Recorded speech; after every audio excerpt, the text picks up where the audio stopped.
Yo, what's good, YouTube? Y'all don't know me, I'm 5. Yo, so we're back with another reaction. Reactions in one day, bro. I'm going off today. So, yo, you know the Miami? I'm from Miami, right? Well, I'm not from Miami.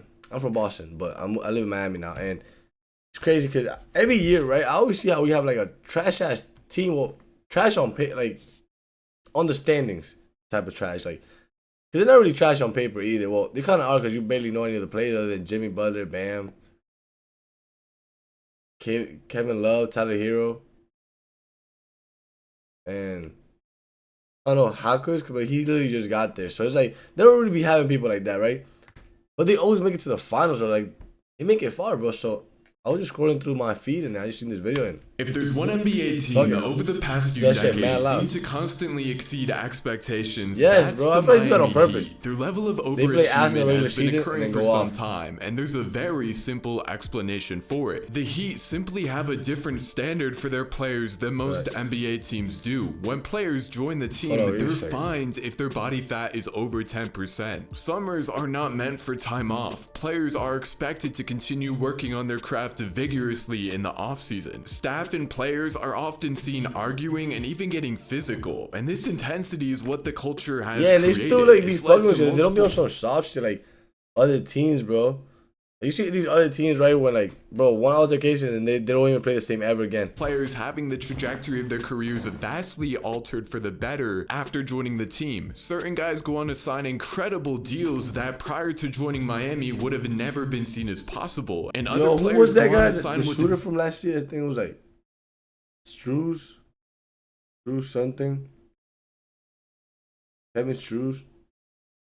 I don't know. That guy sounded like a massive deal, like for like 50 M's, bro. Different teams and continue with that same mindset as their careers keep surging. However, what's actually been much more common is that once players leave the Miami Heat, the standard for their work ethic lowers significantly, and these players who had just stunned the NBA with their sudden breakout vastly underperform what we had become accustomed to, resulting in their new teams being left utterly confused about what happened to their new player. This list of players is surprisingly long, which goes to show that the Miami Heat have been robbing NBA. Bro, what's his name?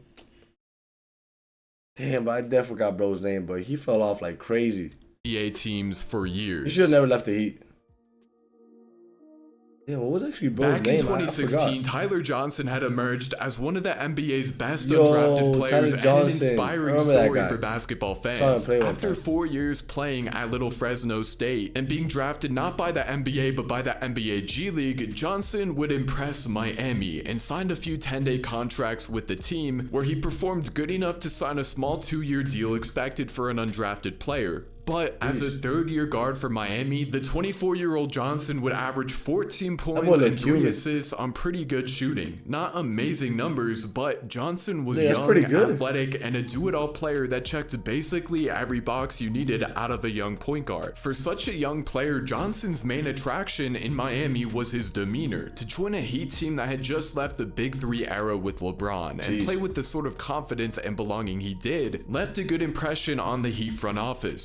So Miami invested heavily into Johnson once his first deal was over, signing him to a 4-year deal worth $50 million. A contract that at the time was questioned, but many believed was deserved given his upside. Because it was actually Brooklyn who attempted to sign Johnson first, as they thought with his own team the young guard might blossom into a star. But Miami had the same thoughts and would match the Nets' offer, and Johnson would return to the Heat. However, due to restrictions on his contract, Tyler would only make $5 million per year in the first 2 seasons of his new 4-year deal, meaning he wasn't getting paid a lot of money in the first half of his contract. And throughout that time, Johnson... Yeah, so that means like 5, so he's getting 5, so 10.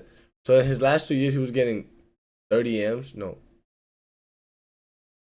25? No. $20 million, that's a big ass move. Instead, his production stagnated. So the Heat caught on before it was too late and eventually traded Johnson to the Phoenix Suns midway into his 3rd season in order to avoid paying him $20 million per season. They didn't get much in return, but not paying Tyler $20 million a year was the reward they got from making that deal, and the Suns thought they might be getting a still young player who could break out with a better opportunity in Phoenix. Instead, Tyler would shoot 37% from the floor in his first year with the team, and in his second year, he would score 6 points in 17 minutes per game. Tyler Johnson would only play 14 more NBA games after leaving the Phoenix Suns and was out of the NBA by the age of 29. It seems like everything went downhill for Tyler Johnson immediately after leaving Miami. And as we're going to see, he was far from the only one. Now, getting to a few recent examples of breakout Heat players whose careers completely descended after leaving the team, we have Kendrick Nunn and Gabe Vincent. Yo, facts, bro. I ain't gonna lie. This man is a fuck, bro. He's fraud, bro. He robbed the Lakers, bro. Oh my god. Literally came and literally injured himself or something. I don't know. He has not played a single game, bro. And then Kendrick Nunn also went to the Lakers and he also sold that shit. Did he go to the Lakers? Yeah, he did go to the Lakers, I think. I'm pretty sure he went to the Lakers. He played ad and then he got shipped to Russia or something. With Nunn, who was an undrafted player out of Oakland, Nunn was actually tough at the Heat, bro. I remember watching him in 24 years old. And that was because in college, he played 3 years for Illinois, where he was a great player, but he pled guilty to a pretty major charge and was dismissed from the team entirely. And that was quite unfortunate because Nunn was likely on his way to becoming an NBA player the easy way, through the draft. An efficient point guard that could score and play make at a high level would at least be taken off the board on draft night. Damn, but due to his charge, many thought Nunn's career was over. But he became college basketball's second leading scorer in his senior year at his new school in Oakland, albeit now playing for a pretty uncompetitive program. And due to his troublesome past and age at 23, Nunn went undrafted in 2018 and then played a season for the Santa Cruz Warriors of the G League. But he eventually earned enough buzz to sign a contract with none other than the Miami Heat. This is where everything took off for Nunn. The point guard was so good for the team that as a rookie, they started him ahead of Goran Dragic, who was an all-star 2 years earlier. Nunn's efficient scoring and reliable playmaking translated very well to the NBA to start out, and he was rewarded by being named to the all-rookie first team. Throughout his time in Miami, Nunn would average... has there ever been a rookie of the year that went undrafted? Because like that's actually crazy. If you went undrafted, you become rookie of the year. You really just went over everybody. 15 points and 3 assists on great shooting for a young player. I should want to search that up. Incredible production for an undrafted guy. However, when Miami made the move to get Kyle Lowry, a player they thought at the time would put them over the hump and help them win a championship, they allowed the Los Angeles Lakers to sign Kendrick Nunn for what LA thought was a steal. 2 years and $10 million. Quite cheap for a proven young player that should I was literally saying like, damn, we need a point guard, and I just had seen this guy at the Heat. I was like, yo, the Lakers gonna be tough with the quality starter. However, Nunn didn't play a single game for the Lakers in his first year with the team as he dealt with a knee injury. And when he finally recovered, he was nowhere close to what he was before, as his production all across the board diminished almost entirely to the point where he's now playing in the EuroLeague for Panathinaikos just a few years later. And he is playing quite well there, but he's not in the NBA, something nobody could have expected during his rookie year for the Miami Heat, where he looked like a potential future star. Now, Gabe Vincent never quite looked like a future star, but after Nunn left Miami, Vincent would go on to take Kyle Lowry's job as the starting point guard for the team. Gabe Vincent was a no-name 4-year college player for UC Santa Barbara, who earned only one pre-draft workout with the Sacramento Kings before the 2018 NBA draft. He didn't get picked or signed by any team, rather he played 2 seasons in the G League for the Stockton Kings, where he shot a very high percentage from 3 with impressive volume. During which the Miami Heat took notice and decided to give Vincent a shot with a 2-way contract. And while it took some time, Vincent would eventually become a part-time starter for the Miami Heat. I remember in the press, he played pretty decent. A very solid NBA level point guard who passed the ball well, shot well from 3, and played with a lot of intensity whenever his name was called. And he became so reliable that by the 2023 playoffs, he earned the full-time starting point guard job for the Heat over Kyle Lowry, and was a massive part of why the Miami Heat made it all the way to the finals. And Vincent's surge led to a lot of interest for many teams around the NBA in the summer following. Ultimately, it was the LA Lakers yet again who were looking for a reliable true point guard and fell for the same trick. The Lakers are just thinking like, yo, if they're coming from the Heat, they got that 4% body fat shit, they better like They better be teed up when they get here. Giving Vincent a very generous I don't even know LA deal, changed signing him niggas. for 3 years and $33 million. 11 But M's just a year, like what bro. happened with Nunn, it's looking Bro, like send that Vincent's nigga value home. may have been highly overestimated. Vincent has only played in 5 games so far for the Lakers, as he sat out most of the season recovering from knee surgery. But in those games, he hasn't looked like his former self. And while you can't say anything for certain so early on, players like him whose careers took off playing for the Miami Heat tell us that chances aren't looking too good. Heading back to 2016, Dion Waiters was almost universally viewed as but Dion Waiters NBA looking pretty nasty in the 2020 playoffs. playoffs. Fourth by the Cleveland Cavaliers in the 2012 NBA draft. He looked and was a stupid in the solid bubble. scorer early on with Cleveland, but he was still quite inconsistent as a scorer and very uninvolved on defense and when things weren't being run through him. So despite being a 16 point per game scorer in year 2, typically a good threshold for a sophomore, Cleveland traded him to the OKC Thunder midway into his 3rd NBA season. But at this point, he was a bench player and he played like one, scoring 11 points per game on under 40% shooting during his stint in OKC. Teams weren't very high on Waiters at this point, but Pat Riley and the Miami Heat gave Dion one final chance to turn around his career under one condition. The man had to get into nothing else but world-class shape. So after signing with the Heat in late July 2016, Dion Waiters cut 5% in body fat by the beginning of the 2017 season, which was very noticeable in his before and after picture. Dion would then go on to have a career year, scoring 16 points per game and a career high of both 4 assists and 40% from 3. When they take that weight off your body, bro, like that extra weight, that shit is different, bro. I seen my boy the other day, bro. I never seen this man dunk. I seen the other day he dunked that shit. I was like, what the fuck, this nigga? Got skinny and Dion Waiters began to look like the kind of player I know how it works, but everybody he could be back in 2012. I can't get skinnier than this, bro. Was to take his game seriously, and the star future would undeniably come. However, after a couple of injuries and his time away from the court leading to a few distractions, Waiters began to disassociate with the Miami Heat culture. His time away from playing brought him back to his old self. He was still okay when he returned, but not nearly the same player he was in his first year with the team. So Miami traded him before his reputation was completely ruined. And the team did bring back Jay Crowder in return, who became a quality starter on Miami's finals team in 2020. But as for Dion Waiters, he would only play 7 more NBA games after leaving the Miami Heat and would become a prime example of a great talent who needed to apply himself to become a great player. In Miami, he had that chance and there were plenty of flashes, but that was all gone once he left the team, as he was out of the NBA by the time he should have been in his prime at age 28.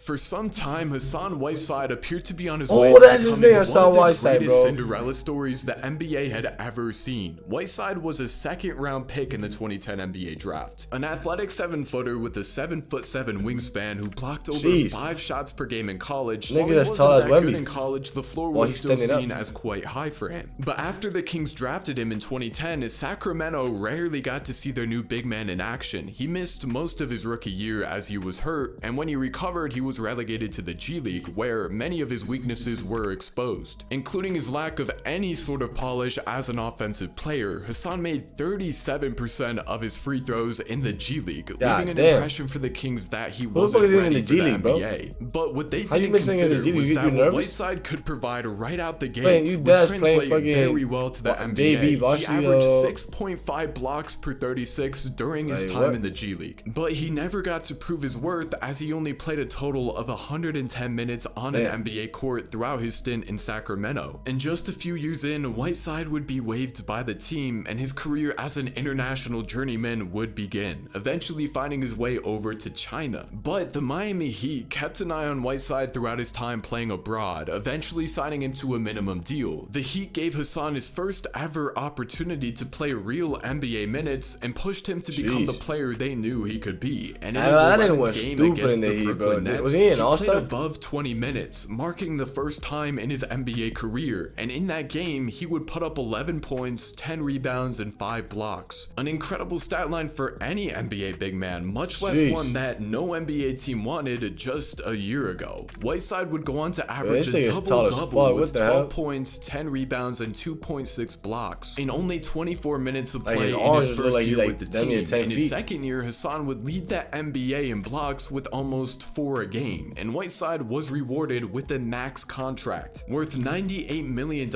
over 4 years. At the time, this was obviously a big payday, 98 M's, bro. That nigga was set for life. Was viewed as being more than worth the deal. But what felt like immediately after signing this contract, everything seemed to go downhill for Hassan Whiteside. The once energetic and hungry big man's career appeared to settle once he had been paid. After a massive surge in production since Miami first signed him, Hassan stagnated, and over the years his game began to diminish. Although I already got 98 M's, bro. Nobody could take that shit away from me.